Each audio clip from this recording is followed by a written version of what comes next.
Have you ever noticed how quickly a calm moment can vanish just because of someone else's words or actions? Maybe you were having a peaceful day, sipping your coffee, and then someone made a rude comment. Instantly, your mood shifted. You thought, "Why did they ruin my day?" But here's the truth. They didn't. You did.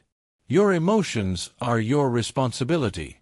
No one can control how you feel unless you hand them that power. Think of it like wearing noise-canceling headphones in a noisy city. The chaos is still there. Cars honking, people shouting, but it doesn't reach you. Mastering your reactions works the same way. The noise of others doesn't have to invade your peace. There's a famous line worth remembering.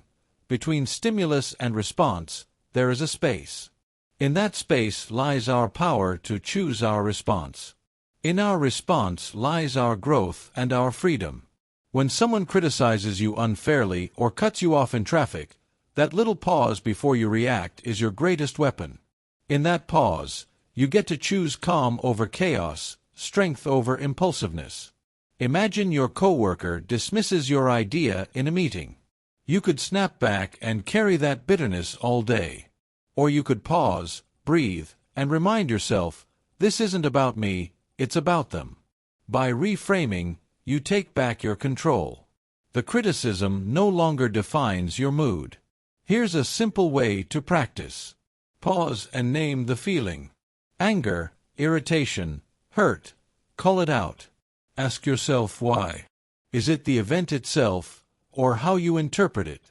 Choose your response. Act based on your values and long-term peace, not the heat of the moment. When you do this consistently, you'll start to notice something powerful.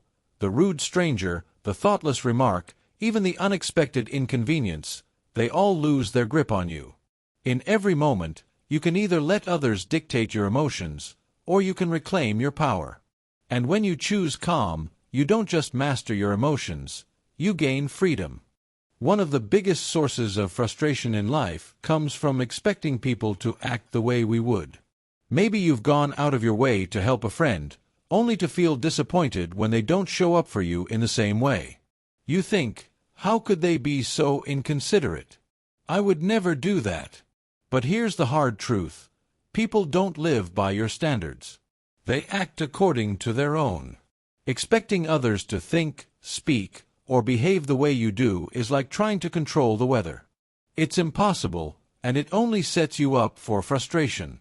Each person walks their own path, shaped by their experiences, values, and priorities.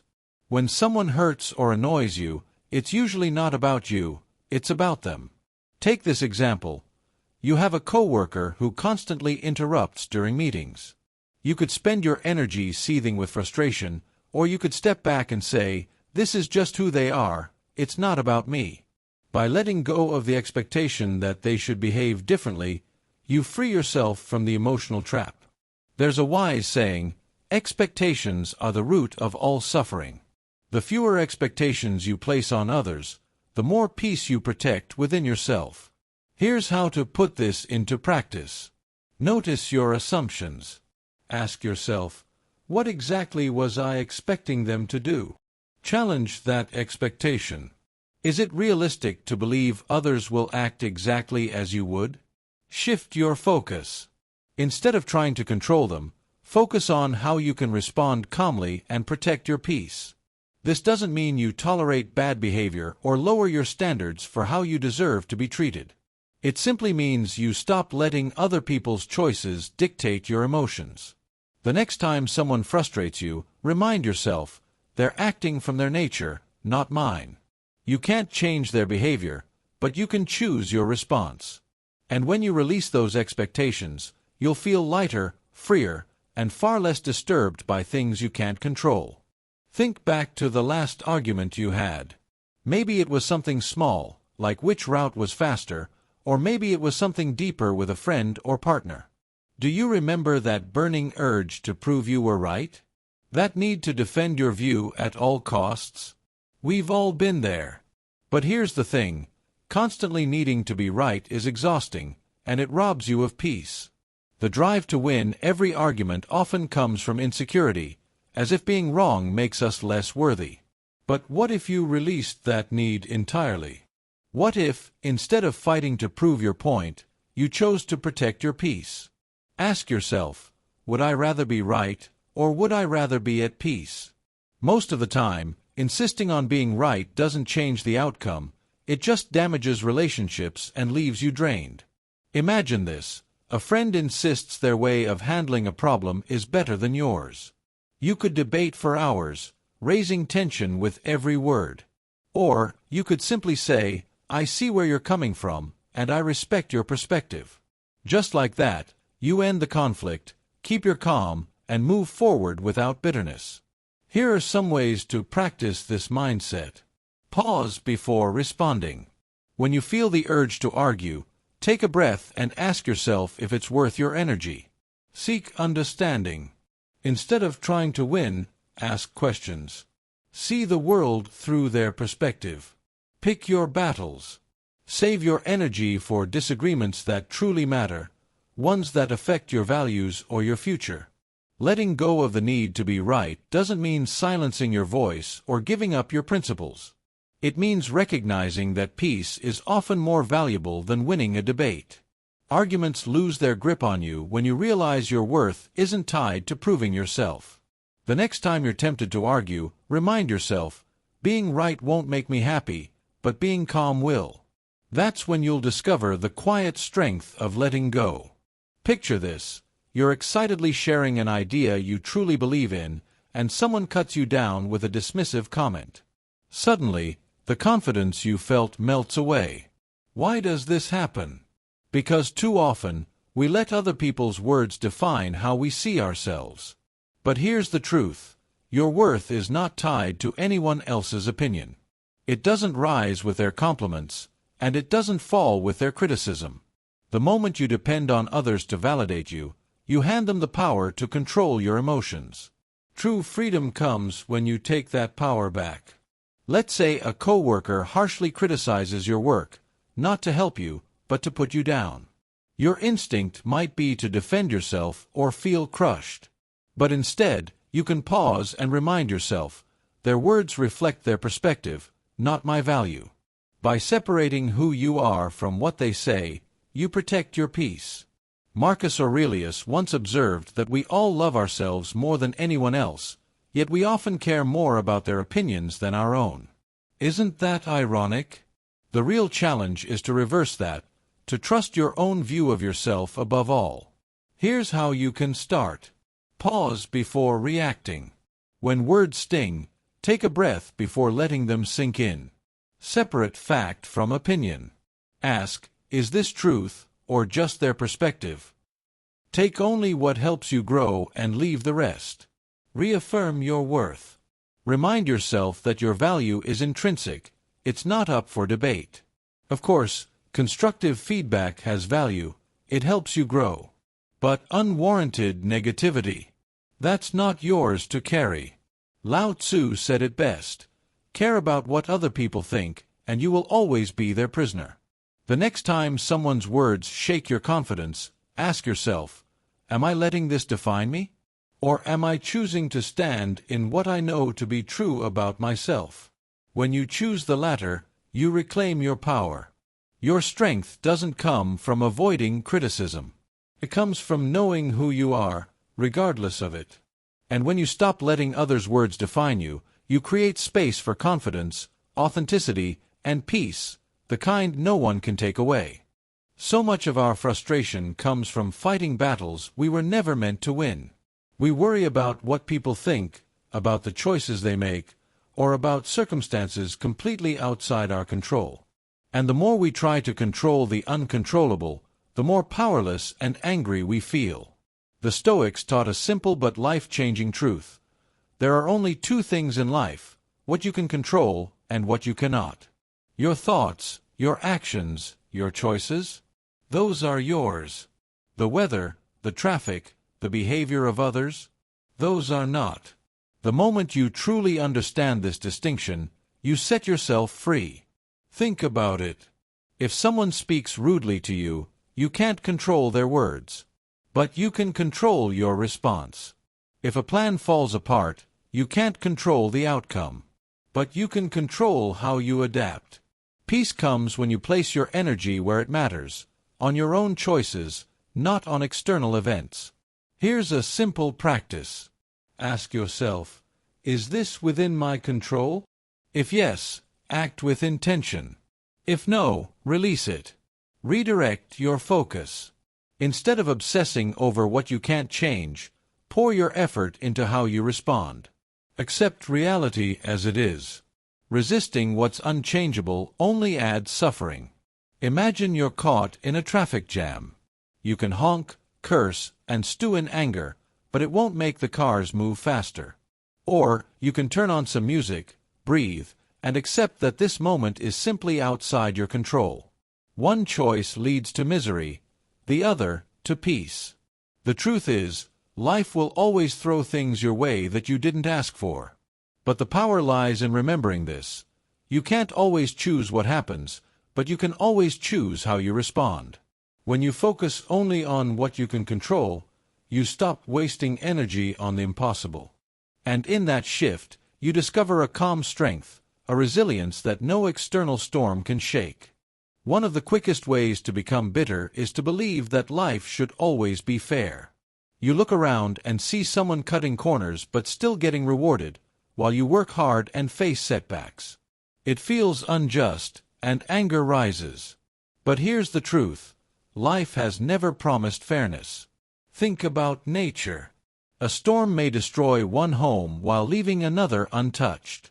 It's not fair, but it's reality.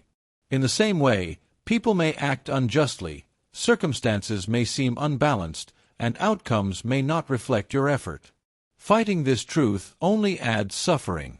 Accepting it, however, gives you strength. When you stop expecting fairness, you stop being shocked when the world doesn't meet your ideal. Instead, you learn to respond with resilience. If someone mistreats you, you can't always control their behavior, but you can control how you rise above it. If life hands you a setback, you can choose to see it as fuel for growth rather than a punishment. Here's how to apply this mindset. Acknowledge reality. Don't deny or resist when things feel unfair. See them clearly for what they are. Focus on your response. Instead of saying, "This shouldn't have happened," ask, "How can I face this with strength?" Turn hardship into fuel. Every unfair challenge can become an opportunity to grow resilience and wisdom. Marcus Aurelius once wrote, "You have power over your mind, not outside events." Realize this, and you will find strength. The world may not always treat you fairly, but your response, your integrity, your peace, those remain yours. So the next time you feel crushed by the weight of unfairness, remind yourself, fairness isn't guaranteed, but freedom is. The freedom to choose calm over resentment, dignity over anger, and growth over bitterness. That is where your true power lies. Anger is one of the most natural emotions we feel. Someone insults us, cuts us off in traffic, or betrays our trust, and instantly that fire flares up inside. For a moment, anger makes us feel powerful, like we're taking back control. But the truth is, uncontrolled anger doesn't make you strong, it makes you a prisoner of your emotions. Think about the times you've spoken or acted out of anger. Did it ever truly solve the problem? More often, it created more damage. Words you couldn't take back, relationships strained, peace shattered. Anger is like drinking poison and expecting the other person to suffer. In the end, it's you who pays the highest price. This doesn't mean you should suppress anger or pretend it doesn't exist. Anger is a signal. It tells you something feels wrong. But the key is to pause and respond with clarity, not explosion. Here's a way to practice. Pause before reacting. When you feel anger rise, give yourself a few deep breaths before speaking or acting. Ask what it's really about. Is it the situation itself, or your expectations of how things should be? Choose a calm response. Decide how to act in a way that serves your peace, not your rage. Imagine someone cuts you off on the road. You could chase them, honk, and let your anger control the rest of your day. Or, you could shrug, remind yourself it's not worth your energy, and move on with your peace intact. The first choice burns you out. The second keeps you free. Seneca, the Stoic philosopher, said, "The greatest remedy for anger is delay." Give yourself space before reacting, and you'll find the intensity fades. In the end, anger doesn't protect you, it robs you. Strength isn't found in shouting the loudest or striking back the hardest. Real strength is staying calm in the face of provocation. When you master anger, you don't just avoid regret. You step into a deeper freedom, where no one can pull you out of peace without your permission. How many times have you replayed someone's words over and over in your head, wondering what they meant or why they said it? Maybe a friend canceled plans, a coworker was short with you, or a stranger made a rude comment. Instantly, you felt hurt, thinking, "What did I do wrong?" But here's the truth. Most of the time, it's not about you. People act based on their own moods, struggles, and perspectives. Their words and behaviors reflect who they are, not who you are. When you take everything personally, you end up carrying the weight of problems that were never yours to begin with. Imagine this. Your boss is unusually harsh one morning. Your first thought might be, "Did I mess up? Did I disappoint them?" But later you find out they were stressed about something completely unrelated. All that worry, all that self-doubt, it wasn't even about you. Here's how to stop taking things so personally. Pause before reacting. When something stings, take a step back and ask, could this be about them, not me? Look at the bigger picture. Remember, you only see a small piece of someone's life. Their reaction often comes from struggles you know nothing about. Protect your peace. Don't let someone's passing words or moods take root in your heart. Of course, sometimes criticism can be constructive, and if there's truth in it, use it to grow. But when it's unfair, dismissive, or cruel, it doesn't belong to you. As Epictetus taught, if someone speaks badly of you, it is their concern, not yours. You are not responsible for their opinion. The next time you feel stung by someone's behavior, remind yourself, this isn't about me, it's about them. When you stop taking things personally, you free yourself from unnecessary pain and hold on to the peace that's truly yours. It's easy to focus on what's missing, on what went wrong, or on how people disappointed us. But when you only see the negative, frustration and bitterness take over. Gratitude is the antidote. It shifts your focus from what's lacking to what's already here, from what's wrong to what's still right. Gratitude doesn't mean ignoring pain or pretending everything is perfect. It means choosing to see the gifts even in difficult times. Maybe the day was stressful, but you still had a meal to eat and someone who cares about you. Maybe things didn't go as planned, but you still gained experience that will help you grow. Think about it this way. If you only look at the dark clouds, you'll miss the sunlight breaking through. Gratitude is training your eyes to see that light, no matter how small it may seem. Here's how you can bring more gratitude into your daily life. Start small. Each morning or night, name 3 things you're grateful for, no matter how simple. Reframe challenges. Instead of asking, "Why me?" ask, "What can I learn from this?" Express it. Tell people you appreciate them. Gratitude grows stronger when it's shared. Imagine facing a setback at work. You could dwell on the failure, or you could feel grateful for the chance to learn, the skills you're developing, and the opportunity to try again. That shift doesn't erase the difficulty, but it changes your relationship with it.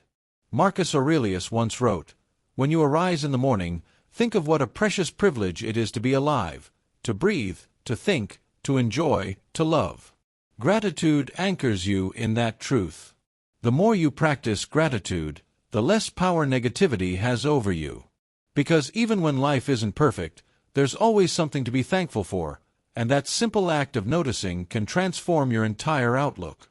When life feels heavy, it's easy to believe the pain will last forever. A broken relationship, a financial struggle, a harsh disappointment, it can feel endless in the moment. But the truth is, Nothing in life is permanent. Just as seasons change, so do our circumstances, our feelings, and even our challenges. Think back to a time when you thought you'd never get through something.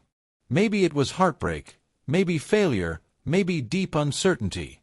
Yet here you are, you survived, you healed, you moved forward. What felt unbearable then is now just a memory, a chapter of your story. This is the gift of impermanence. Joy doesn't last forever, but neither does sorrow. Success fades, but so do setbacks. When you truly embrace this, you stop clinging so tightly to the highs and stop fearing the lows. You learn to flow with life, not fight against it. Here's how to practice this truth. In hard times, remind yourself, this too shall pass. The storm won't last forever. In good times, stay present. Appreciate the moment fully, knowing it won't last forever either. Hold life lightly. Don't attach your peace to what comes and goes. Anchor it in your inner strength. Imagine sitting by the ocean, watching the waves. They rise, they crash, they fade, and then new waves come. That's life. Every feeling, every struggle, every joy, it all moves like waves. When you stop resisting and start accepting, you find peace even in change. Marcus Aurelius once wrote, "All is ephemeral, both memory and the object of memory." Understanding this doesn't make life emptier, it makes it richer. Because when you know everything is temporary, you savor the good more deeply and endure the hard with greater strength. So when life feels unbearable, hold on to this truth: nothing lasts forever. Pain fades. Struggles end. And just as night gives way to dawn, your difficult season will pass too. Life will always test you, through difficult people, unfair situations, and moments that shake your calm. You can't control what the world throws at you, but you can always control how you respond. That's the essence of mastering your emotions. When you choose not to react blindly, when you let go of expectations, when you stop chasing the need to always be right, when you refuse to let others' words define you, you reclaim your power. You stop being a puppet to the chaos around you and start living with strength, clarity, and peace. Think of each lesson as a tool. The pause before reacting. The wisdom to focus only on what you can control. The strength to rise above anger. The courage to see every struggle as temporary. These tools won't remove challenges from your life, but they will change how you experience them. They'll help you walk through storms without losing yourself, and savor joy without clinging in fear of its end. Mastering your emotions doesn't mean you'll never feel hurt, anger, or sadness. It means those emotions no longer control you. You feel them, you acknowledge them, but you choose your response with intention. And that choice, that freedom, is where true power lies. So the next time life tests you, remember this: peace is always within your reach. Not because the world is calm, but because you are. And when you master your emotions, you don't just survive life's challenges, you rise above them.